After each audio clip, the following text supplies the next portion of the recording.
Hello everyone, Paul here at RoJoBe Music, and welcome to part 2 of the most shocking unboxing ever.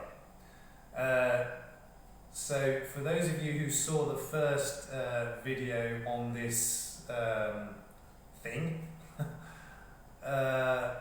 yeah, what can I say? I mean, as you saw, I didn't even produce a proper video like I normally do, because when the parcel arrived, the courier was here and we underlined about whether or not I should even open it, and I insisted I have to see what I've got here. They wanted me to take it back to the depot, to the post office to open it, but I said, look, I really don't have time to do that. I've already waited weeks for this, and I need to see what I'm facing here. So after he called his office, they allowed me to do it, and so I just had to set to recording straight away, because he just he got a knife and he just started opening it, so I needed to record it. I also took a few photographs of the package as well. Now these printouts are not particularly good, but you might be able to see, that's not a very good one, but because it was in a sort of large cellophane bag as well, obviously to try and protect it after most of the damage had already been done. So it was an absolute wreck. In fact, to be honest, it looked to me as though the plane that had been carrying this from Germany to Thailand had crashed, and they managed to pull this out of the wreckage.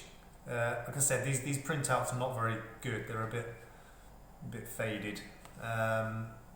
But I mean that was like one corner of the box before I'd opened it. This was kind of after I'd opened it and pulled the instrument out. I mean that's the inner box that the instrument was actually inside of this box. And the company I bought this from, Thomann, Thomann, based in Germany, they have a policy of basically over packaging things. So that's the box that the instrument was in, and it was inside this much bigger box. And that is pretty much the only thing that saved this instrument from total effing destruction. Because, I mean, just look at that, and it was incredible, absolutely incredible. I was amazed. So that again is the two halves of the inner box, and it was completely sodden. I mean, that's why it's in such a state. It was just so wet that it was falling to pieces. Yeah. I mean, these photographs are not very good, and the video wasn't all that good, really, to show. I mean, you had no idea, what kind of state it was in. I mean, you really had to be here to believe what was happening.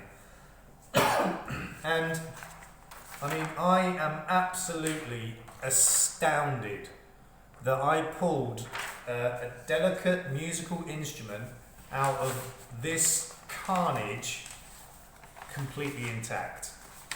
And there it is, right there.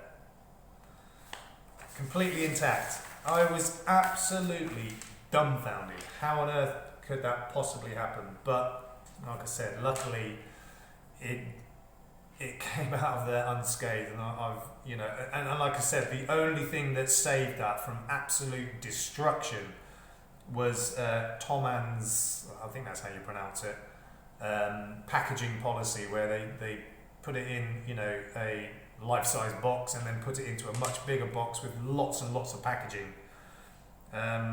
They're a very good company. They've got a really good range of stock. As you can see, their packaging is something they're obviously quite famous for. The only problem with the amount of packaging they use is it can cost more in shipping and import duty. Now this package was brought to my door, It shouldn't have been. It should have been at the depot, and they should have called me, and I go there, pay the import duty, and pick up my parcel. But they brought it to my door, and guess what? They didn't charge me a single red penny in import tax. I wonder why. What do you think would have happened if they'd have tried to charge me for bringing that absolute carnage to my door, or for me to go and pick it up? Do you think I'd have paid the import tax without a fight? No. Anyway, they didn't charge me. And that could have cost anything up to about, I don't know, it could have been anything up to like $50 or like 40 pounds or so.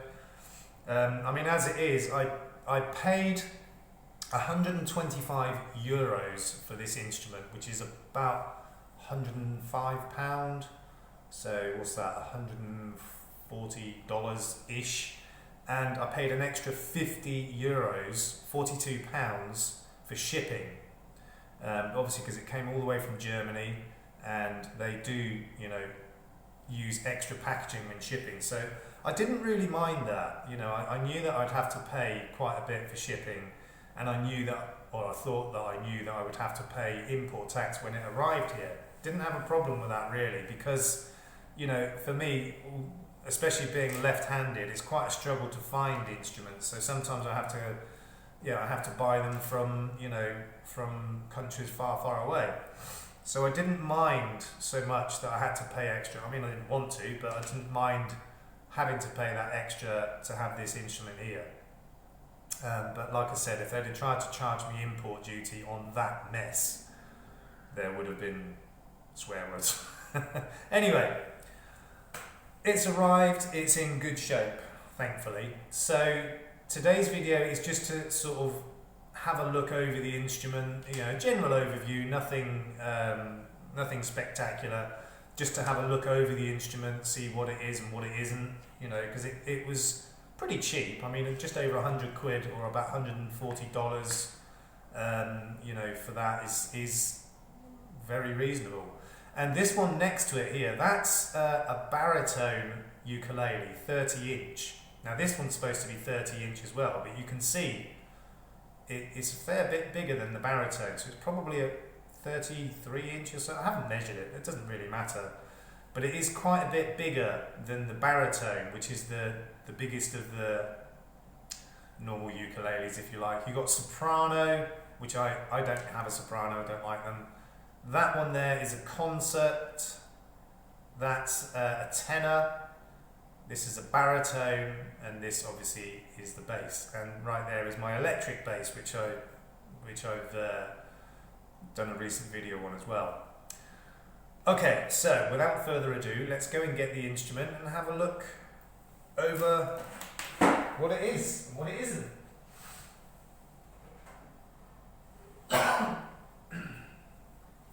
Okay, so here it is.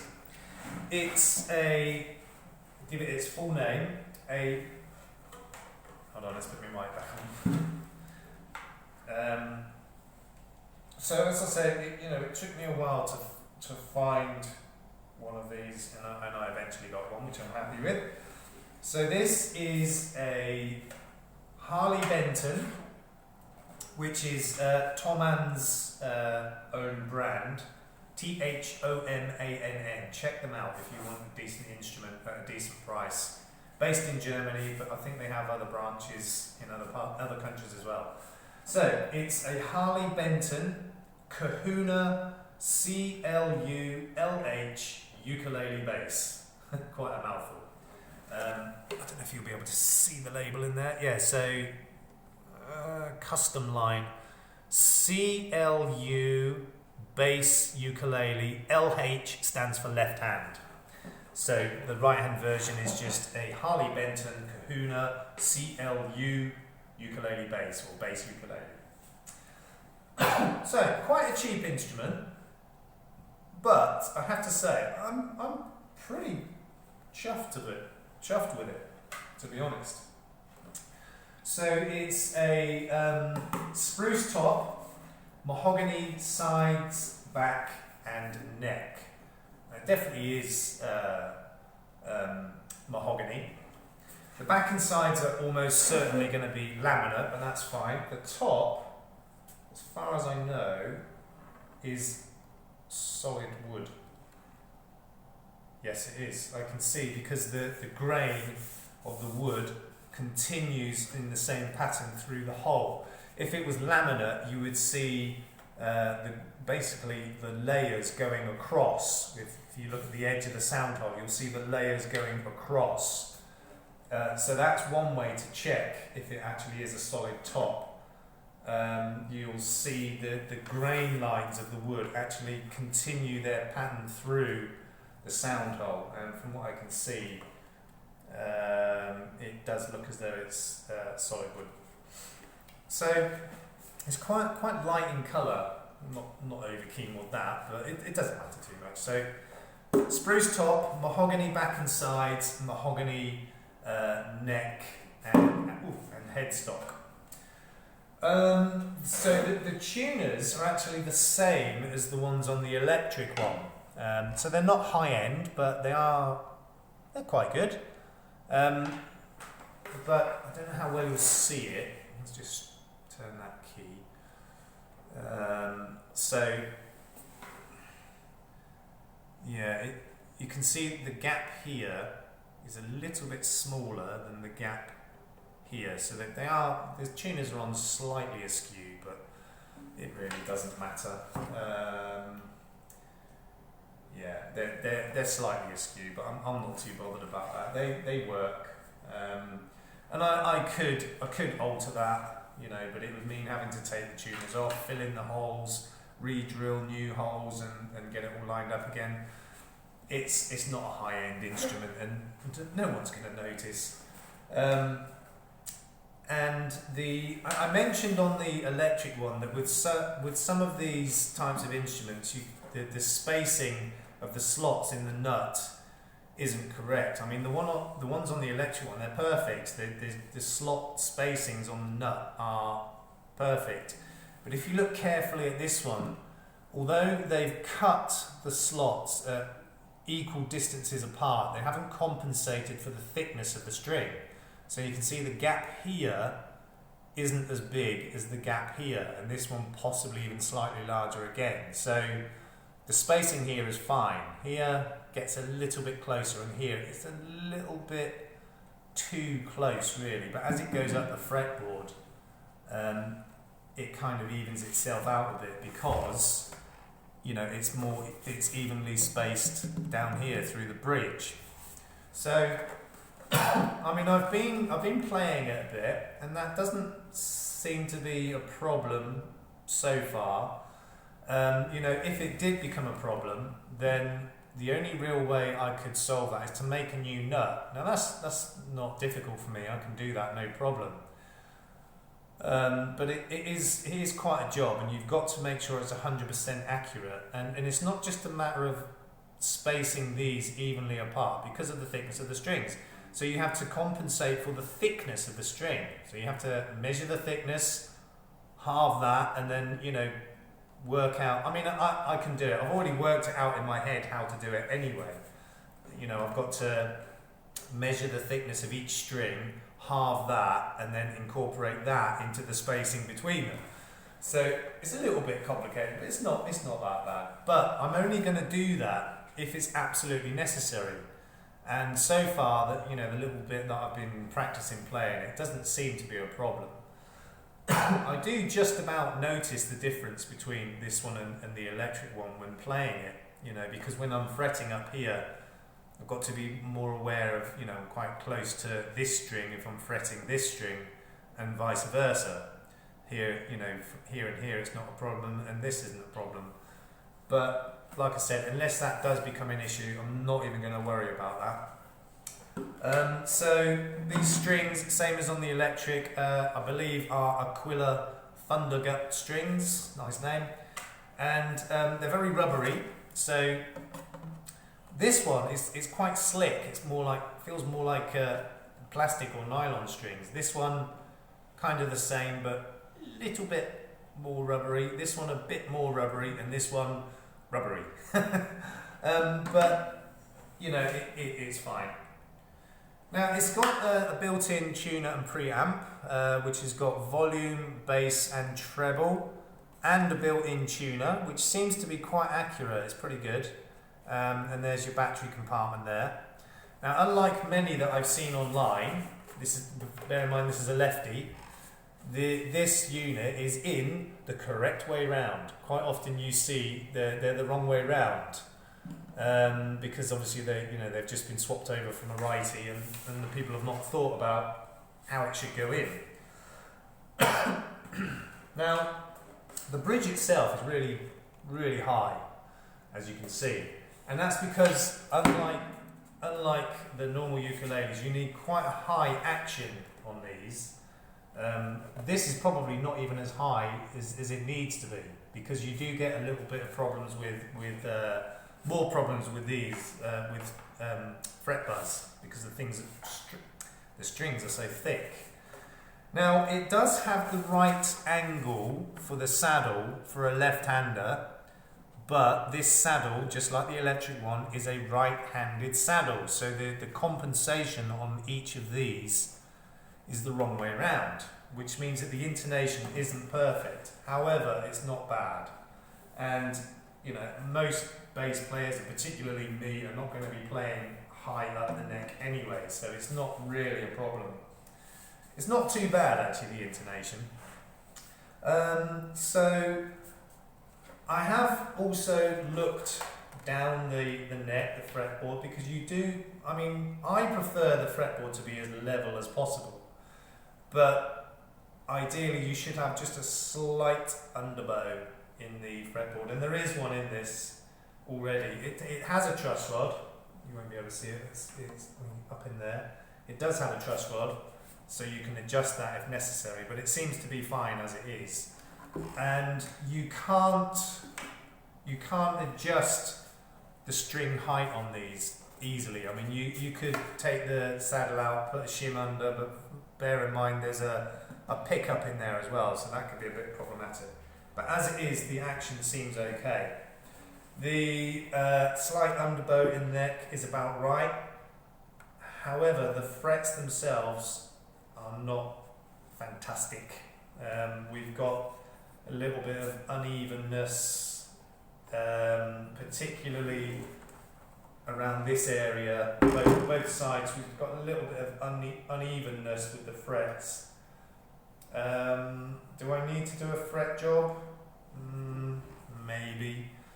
But as I said, at the moment it doesn't seem to be a problem with the fretboard itself. So I may or may not do a fret job on it. By that I mean taking a file and levelling the frets. I don't really think I'm going to need to do it, but if I do, I might make a video of that. But as I said, it doesn't seem to be a problem. What else do we need to talk about? So as I said, the top spruce, back sides and neck are mahogany. The fretboard and bridge, I presume, are rosewood. They describe it as black wood, and the reason they do that is because the wood is kind of black and it's non-specific, because I think a lot of the time they can't guarantee exactly what species of wood it is. Normally it's rosewood, and it may or may not be, so they say it's blackwood. But it does, the bridge and the fretboard seem to be pretty good. Pretty thick. I guess that's normal on a bass, but the fretboard is quite thick. And yeah, I mean, overall it's pretty good, and I'm quite happy with it. Now I am going to do another video comparing this one with the electric, so it's going to be an acoustic electric versus full electric comparison video, and because they were more or less the same kind of price range. That one was a little bit more, but not much. And so they're the same kind of price range, so they're the same kind of level, kind of, they're certainly not high end, they're not mid range, they're probably the high end of the low end.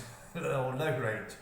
So you know they're cheap ones, but they're pretty good, really, I have to say. So I have been practicing a little bit to play this. Oh, here we go. Let's just angle you down a bit. So as I said, it has a built-in tuner, which seems to be quite accurate. Let's see. One thing I will say before I start this is, you know, I have been practicing with this and the electric one to learn to play them a little bit. But the technique for playing a bass is so different to, you know, playing any other type of instrument. I mean, you don't strum a bass, you finger pick it. And for any other ukulele, when I'm strumming, I'm at this kind of area, sort of where the neck meets the body, strumming around this area. Now with the bass, obviously you finger pick, but not up here, right the way back here. And it's more important with this than a bass guitar, which has steel strings, because these are rubber strings and they vibrate a lot. So if you're finger picking in the middle here or up here, the strings are vibrating more and you get more problems with fret buzz. So you're down here and the string doesn't move so much. Okay. So, you know, the hand position for playing, the technique of playing rather than strumming, I'm finger picking, and it's usually just fingers 1 and 2, usually alternate. And very small amount of action, so you just, you know, you pull upwards rather than outwards. Completely different technique with my playing hand, if you like. Different technique with the fretting. The strings are much thicker, and you know, the fretting is completely different. The hand finger picking is completely different. Different positions, different technique, different amounts of pressure. It's all different. So it's really quite a challenge learning to play this thing. Okay, so let's tune it up first.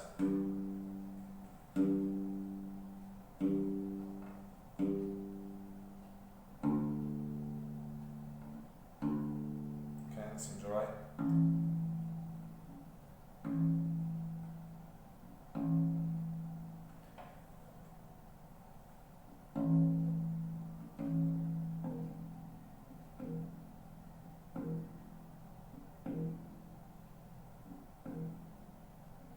Okay, that's close enough for today's purposes. So,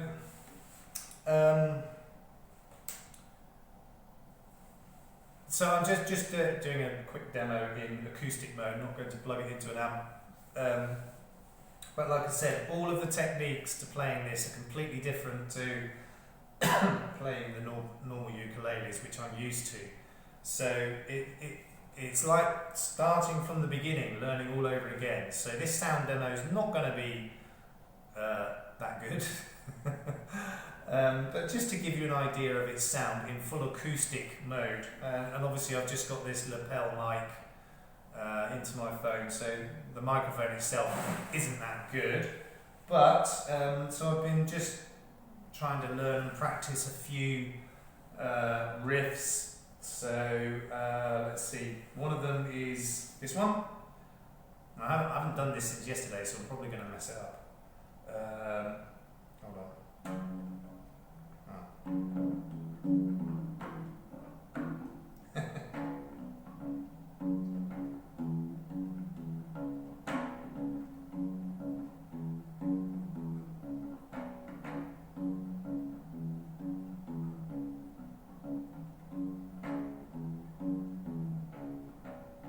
Okay, that was terrible, but you may or may not have recognised that as Michael Jackson's Billie Jean.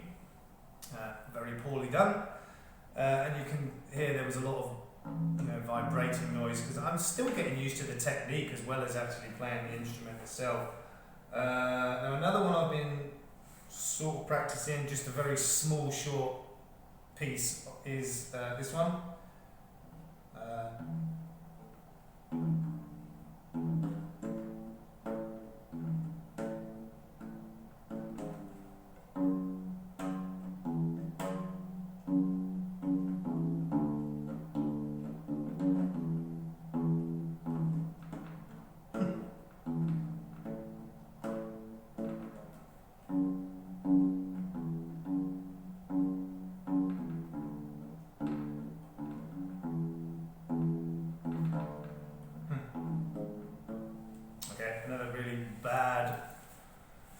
rendition of Stand By Me, Benny King. And another one I've been learning is this one.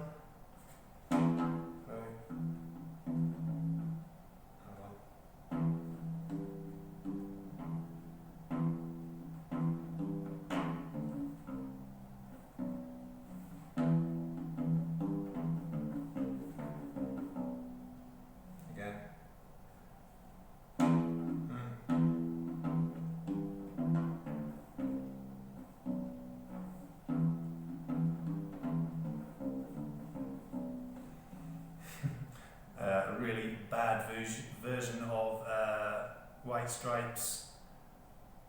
I've forgotten the name. Anyway, you know the one. Okay, so obviously I've still got a long way to go to learn to play these things properly, but I'm enjoying it. They're relatively easy to pick up how to actually play, you know, some of these riffs, etc. It's just, as I said, the techniques are so different to playing a bass as they are to playing regular instruments, and I've literally, you know, had both of these for a couple of days, and you know, sort of getting a little bit of practice in here and there, so probably no more than an hour on each of them. So yeah, I've obviously still got a long way to go, but overall, as I said, I'm really happy. I'm running out of time, so I'm going to have to end it here. So the next video, as I said, will be a comparison with this one and the electric one. Really hope you've enjoyed this video, and look forward to some of my upcoming videos.